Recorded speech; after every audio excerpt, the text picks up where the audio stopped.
Let's open up to the next available page in our composition notebook for language arts. So my last page that has something on it says complete subjects and predicates. You're going to flip to the next page. And on top of this page, for your title, I would like you to write complete sentences.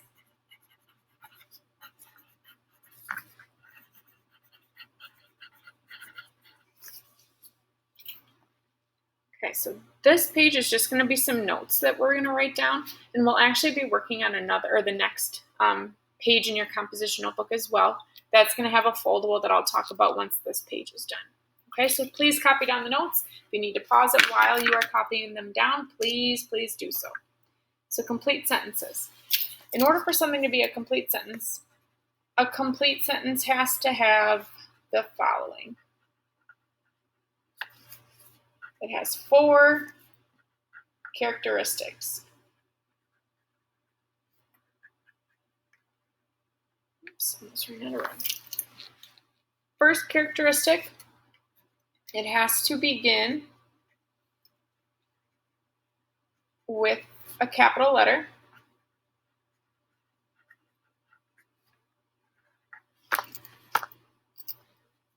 Second one is it has an end mark or an ending punctuation mark. So that could be a period, an exclamation point, or a question mark. The third characteristic is it has to have a complete subject, which we just talked about yesterday, which is the simple subject and then every word that's attached to it. Let's do C.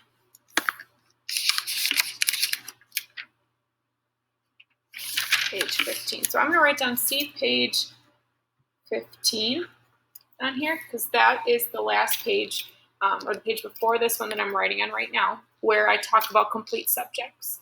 So then now that I have that little mark in there or whatever page number yours is, yours probably may not, maybe it is, be page 15. Yours might be page 16, page 14.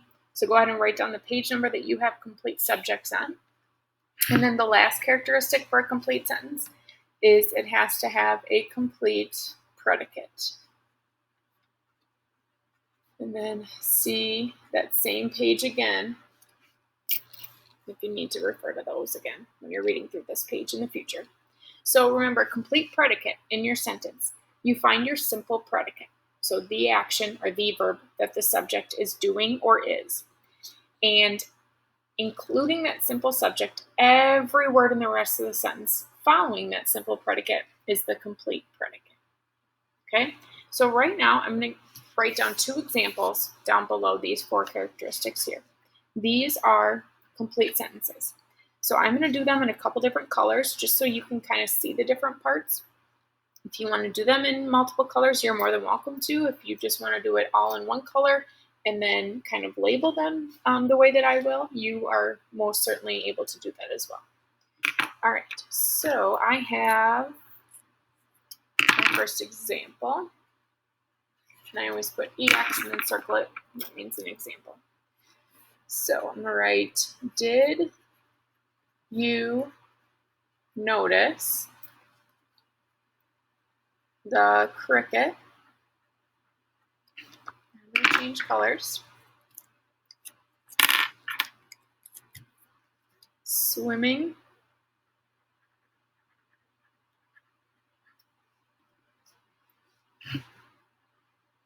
in your cup of coffee?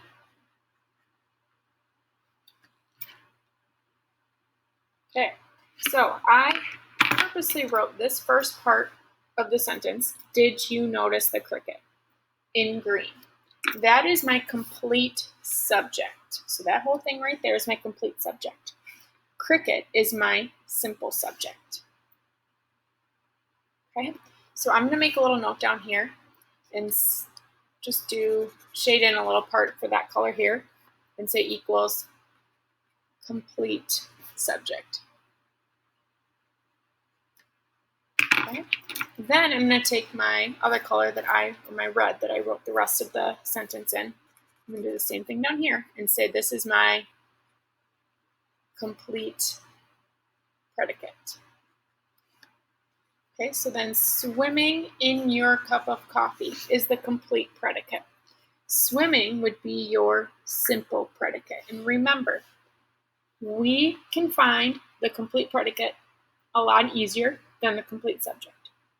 What I do if I'm looking for either of these, I find my simple predicate first. So find the action or the is verb that is taking place in that sentence. Everything, including that simple predicate and everything after, is your complete predicate. Mark that first, because then you know that whatever you still have not underlined or marked with your complete predicate, the whole rest of the sentence is your complete subject. Okay? All right, so now let's take a look. Going back to the characteristics up above, we have a capital letter at the beginning of our sentence. We have an end mark at the end of our sentence. And we have a complete subject, and we have a complete predicate. Okay, so this is considered a complete sentence. Let's look at one more example. So I'm going to write it down below. We're going to do the same structure for that sentence there. I'm going to write the complete subject in green and the complete predicate in red. So I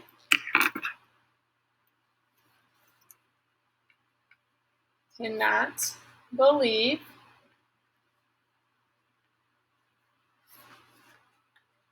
that you ate that chocolate broccoli muffin.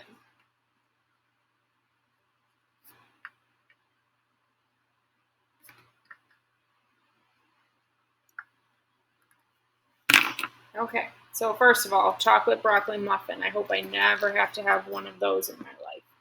That would not be the greatest tasting dessert. Second of all, you may have noticed that I only wrote the word I, the first word in this sentence, in green, and the rest of it is in red. That is because just this is my complete subject, just that word. Sometimes you'll have that, just one word, the subject is the only word before your simple predicate in the sentence. So cannot believe is actually your simple predicate. We do include helping verbs with our main verb. If we didn't, and you were just looking at the sentence, believe could be considered just the simple predicate, but we include the helping verb with it also. So cannot believe that you ate that chocolate broccoli muffin. That is your complete predicate. So now if we found that first, we would then go back and underline everything that is not underlined past that predicate, but it's before that simple predicate as our complete subject. In this case, it's only one word. So let's do the same key down below here. Complete subject.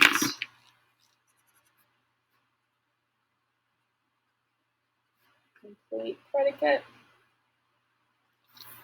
And we'll notice we have a letter, capital letter at the beginning of the sentence, and we have an end mark at the end of the sentence.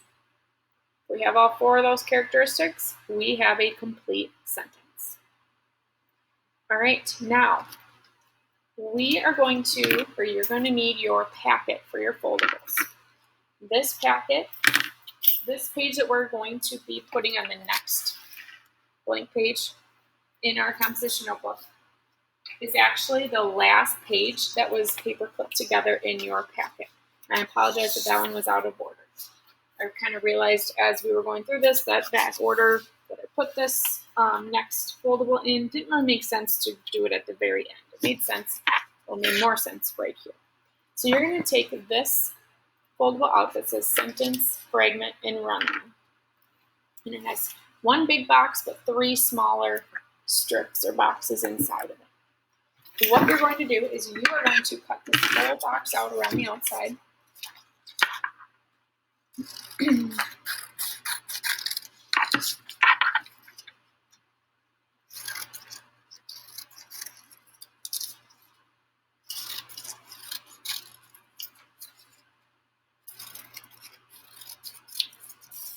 Okay, so it looks like that when it's all said and done.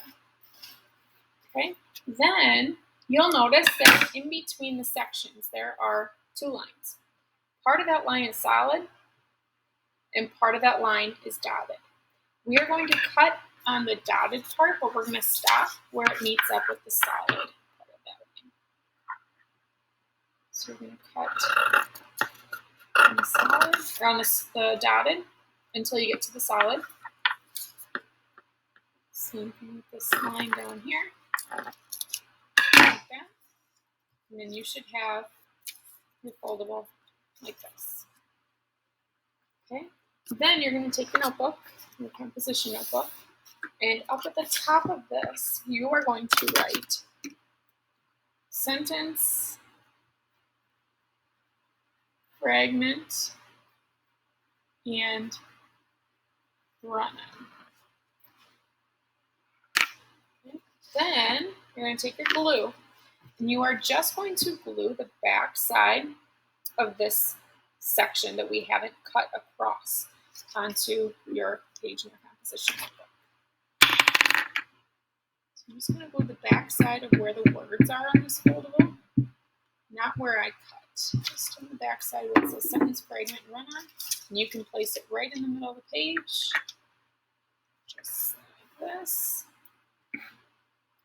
So then when I have it glued in, it look like this. And you should have it glued up until here. If you want, you can even fold it back just to kind of get it ready to write underneath it.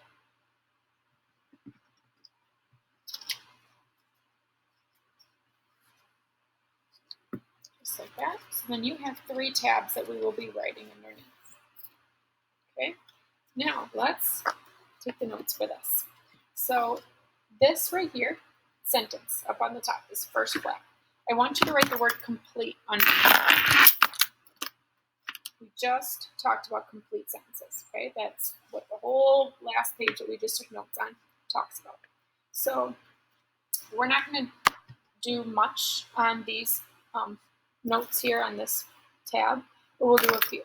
So on the front side of the tab, we're going to write has a complete subject and complete predicate.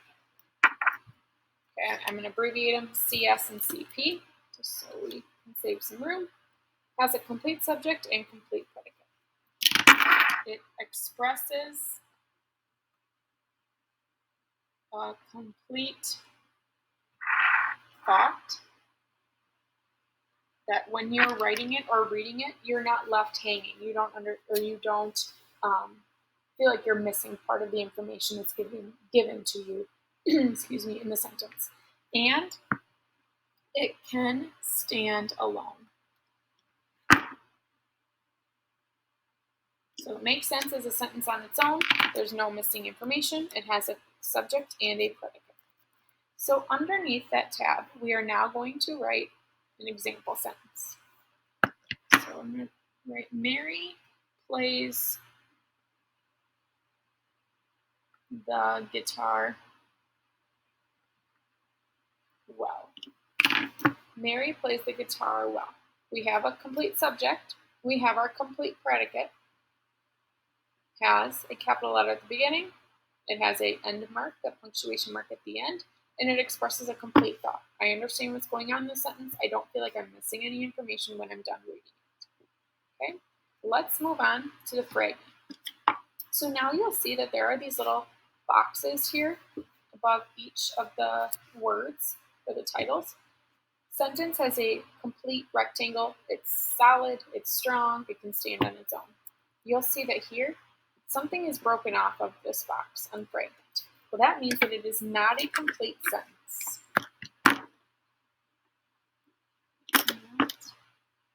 Not a complete sentence.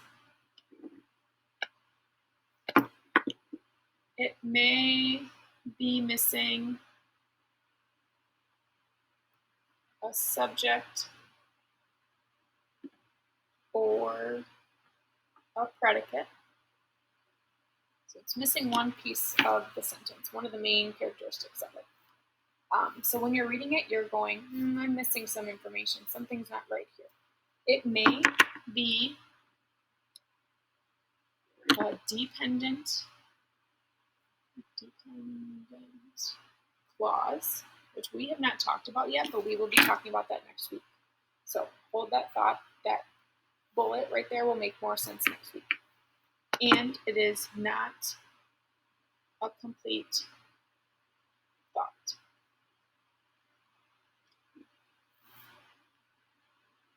Okay. Now underneath that tab, let's write down an example. So we're going to kind of base it off of the sentence that we wrote underneath the first tab. So a couple different ways that we could rewrite or kind of change the Mary plays the guitar well sentence to be a fragment. So you could just have the sentence plays the guitar well. So if you saw that as a sentence on its own, you're going, I don't know who plays a guitar well. I don't really know what's going on. Something's missing. So that would be a fragment. Or here's another example. Because Mary plays the guitar well. Period. Now, if you had that sentence on its own, because Mary plays the guitar well, and you had no sentence before that or no sentence after that explaining what's going on, you're probably thinking to yourself, so what? Because Mary plays a guitar well, what does that mean to me? I'm missing something.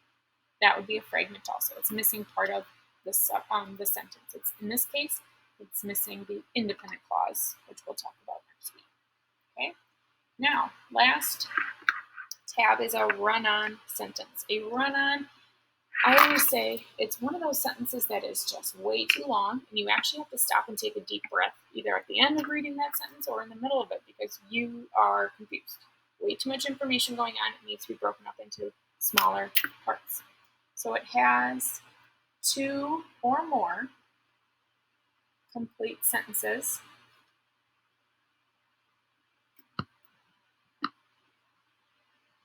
or independent clauses, which we'll write in parentheses there. We'll talk about that next week as well. And it's missing proper punctuation to join the sentences. And I'm going to write an extra one here. Need to take a deep breath after reading. Need to take a deep breath after reading because you ran out of breath. It was so long, you didn't have a place to take a breath. Okay, now underneath this, we're going to write a run-on sentence based off of Mary playing guitar. So Mary plays the guitar well. She won an award. Now reading that, Mary plays the guitar well. She won an award. Needed to take a deep breath after that. There's way too much information going on. In my mind, I think this needs to be split up into 2 sentences. And if you read through that, you can probably guess that you need to put a period after well, capitalize she, and have Mary plays the guitar well, period. She won an award, period. Those should be 2 sentences, but a run-on doesn't have that separation. They are combined into 2 or 1 big idea, and it's just way too much information. So sentence up on the top, a complete sentence, you understand completely what's going on. You have 2 or 1 complete thoughts, expresses a complete thought, and can stand alone. Fragment, you're missing some information. You don't quite have everything there that you need to understand the sentence. Run-on, you have way too much information, and you need to break it up into smaller bits. Okay? Now, that is all the notes, so please feel free. There was quite a few things we had to copy down and glue in today. Go back and look at the notes, copy them down if you need to on this video. Then there will be a Google form attached to this to have you tell me the sentence that is given to you. You're going to click if it's a complete sentence, a fragment, or a run-on. Okay, there's 10 questions on there. Just submit them when you're done. Let me know if you have any questions.